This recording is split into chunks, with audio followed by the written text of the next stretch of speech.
Hello everyone, my name is Meghan LeVota and I offer wisdom, tools, and support for personality integration.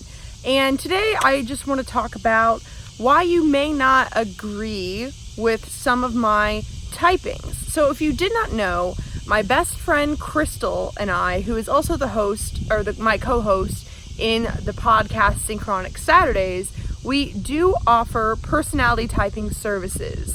That info will be linked below. And we also have a full hour-length video that you can watch where we really dive into why we decided to do our typing service the way that we do. Because if you didn't know the way, it's not like other typing services in the sense where there is no test that you have to take. I'm not looking at your external behavior. What I'm really trying to do is peer into your cognition and show you what I see. I'll show you through the lens of me as an ENFJ and my best friend Crystal as an ENFP. Together we have all 8 functions, and so we're sort of trying to peer in and notice the cognitive patterns of how you express. And we're looking at the why, and we're looking at what drives what you're saying and what you're doing as opposed to the external behavior. And so the info we get from you is more qualitative and it's really hard to measure. And so if you trust us to be as fair as possible, that's something you can look into. But what I wanted to address today in this video was why you may not agree with my typings. So either if you were typed by me and you don't agree with it, or if you've heard me type any sort of celebrity or any person on my channel and you don't agree.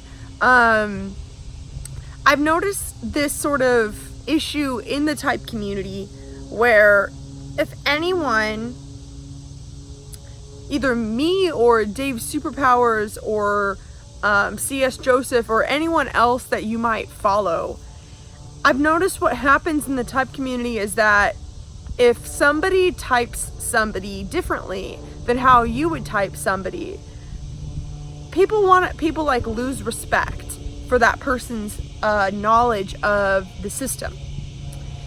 And I've seen this happen with me and with other typology leaders. And I guess I just want to question that and discuss that today, because nobody is perfectly objective. That's why we all have objective cognitive functions and subjective cognitive functions that work together. There is this sort of interplay between my unique perception and judgment as well as the objective perception and the objective judgment. And it's always going back and forth. So no one person, like, as long as you're human, you're not going to be seeing everything perfectly. That's why every individual, they have their own self-understanding and perception, but each person that they meet is going to have a different view of who they are. And so there are people in the type community who I highly respect who I might disagree with on one of their typings. Like, for example, Dave Superpowers, I very much respect the guy, but I do not think that Gary Vaynerchuk is an ENFJ. I think that Gary Vaynerchuk is an ESTP. Does that mean that I need to throw the baby out with the bathwater? Does that mean that everything that Dave said is wrong? No, I don't think that. And I don't think that if you disagree with one person that I type, that means that you shouldn't listen to anything that I'm saying. Of course, that's completely up to you. But there are even people like on Twitter who I highly respect, where sometimes we just disagree on the person's type. So what is going on there? Because I think a lot of us, we want to sort of enter this fight where it's like, well, then who knows type better? Do you know type better or do you know type better? And I feel like we have to realize that on the one hand, it's understanding the philosophy of what are these cognitive functions, what the heck do they do? And on the other hand, it's honing in on our perception and our biases. So if two people that know cognitive functions well see a different side of a person because a different side of that person jumps out at them, then we might have a different opinion, and it might have nothing to do with our understanding of the cognitive functions. So that's why I find these things to be so subjective, and that's why I didn't even want to release typing services for the longest time. People reached out to me almost every day wanting me to type them because they wanted to know my opinion on things, and so that's why I offer it. And if you value my opinion and if you resonate with me, I recommend doing it. But I'm just one person. So at the end of the day, I'm just one person. I'm at the end of the day, I do trust, and I will die on a hill on the fact that I know what NI is. I know what NE is. I know what all of these functions are. But I'm still a person, and when I'm looking at somebody, it's natural for different parts of their personality to stick out to me, based on who I am. And that's why I believe that it really does help that me and Crystal use that we use different cognitive functions, because I think it sort of counters out the bias that we might have. Because when we type people sometimes, like there was somebody that we typed as an ISFP that at first we weren't quite sure what her type was, but Crystal's opinion was this girl is not using FE, and my opinion was like, this girl is not using NE. And it's because of something within us that really stuck out. Like, I really resonated with the NI and SE in that person. And Crystal really resonated with the FI in that person. But for me, I couldn't really tell if it was FE or FI at first. And what we do is we'll look at the way that somebody phrased something or what they said, and we'll sort of be like, okay, what would it look like if an INFJ felt that way? What would it look like if an ISFP felt that way? And we'll sort of do these thought experiments of how the same motive, the same,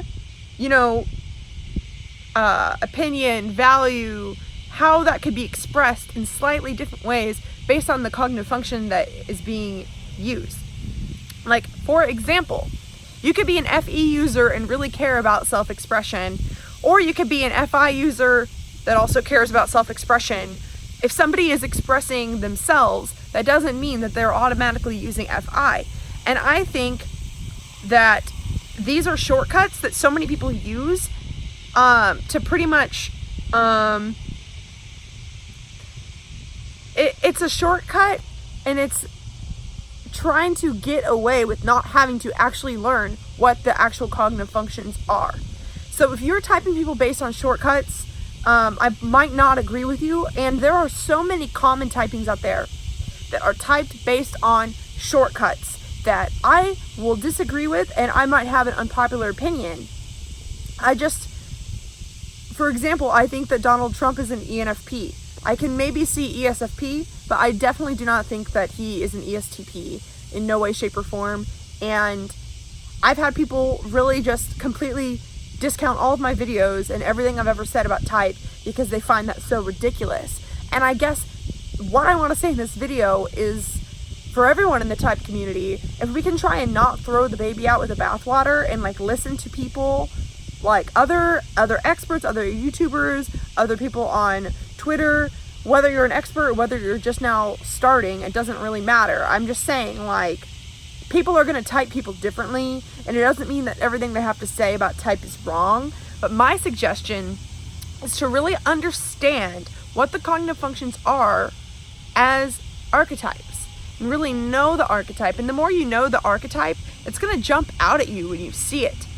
There are no shortcuts. I don't use shortcuts. I don't use, do they care more about others or do they care about themselves more? For FEFI, I don't use, do they care about possibilities or do they care about vision? I don't do that because it depends. It always, always, always, always, always depends. And if you don't realize that it depends, then you're probably mistyping lots and lots of people. Because if you really understand the 8 cognitive functions as archetypes, and you start to see those archetypes jump out at you, what it feels like to me is I could be talking to someone and I can feel their heavy TI, and I might wonder, is this TI coming out because they're around me? They might be a TJ who can tell that I'm not really listening to their TE, and so I made them feel comfortable to share their TI for once. Or maybe they're a TI dom. You don't know where it's coming from. And that's why I've said before that the only way you can really understand what a person's type is from knowing them for a while, or at least knowing their story, and seeing how has that story grown. What is their autopilot and what is their blind spot? What are they growing to? What direction of growth is it? What comes natural? What doesn't come natural? You can't get that from a one-off conversation. And if you're using shortcuts to try and thin slice people to try and figure them out with just one conversation, you're probably wrong. And for example, like, I might see TI jump out at me because I know that archetype of what TI is, and I know it when I see it, because I know it sticks out to me. And it's like that feeling of like, have you guys ever been on like a road trip and tried to look for like yellow cars? If you aren't looking for yellow cars, you don't see them. But if you're looking for yellow cars, you do see them. And it's that same sort of dynamic where if you know the cognitive functions and you're looking for them, you can see them. But it takes a closer look to know, okay, so once I see the cognitive functions, once like maybe TI jumps out at me, I want to know how much of a priority is TI for them. Is it their main priority? Is it their second priority? And you can only see that by seeing all of the parts. You can only see that by seeing every cognitive function that they use. And like, okay, this is how they use TI, this is how they use FI. I do not just type people by being like, oh, they seem like a thinker, they seem like an extrovert, okay, moving on. I think about, how do they use TI? How do they use FI? How do they use SI, NI? All of them. I need to know how they use all of them. And I will not type someone as something unless I have double checked, triple checked all of the functions and made sure that the relationships between all those functions are accurate. And so if you aren't doing that, I might disagree with your type, because the thing is that people will fool you. People will fool you. And there are so many, if you look on the internet, of like what someone's type is, of like someone who is perhaps an ENFJ, but they have a playful spirit, and so they're typed as a P. For example, Shane Dawson is commonly typed as an ENFP, and I firmly believe he is an ENFJ. And you know that by looking at the FE and the NI and seeing how all that plays out, and seeing how the FI plays out, and really knowing those archetypes and seeing them. But if you are asking yourself these shortcuts, if you are looking at the behavior and you're saying, are you this or are you that? Chances are I'm going to very much disagree with a lot of your typings. So anyway, I hope that this video was interesting and can spark some discussion between some of the disagreements that happen in the type community all the time. If you'd like to be typed by me, that link is below. And if you want to join a free Facebook group, Personality Type for Self-Growth, I have a whole bunch of links below that you can check out. So thank you so much for watching, and have a wonderful rest of your day.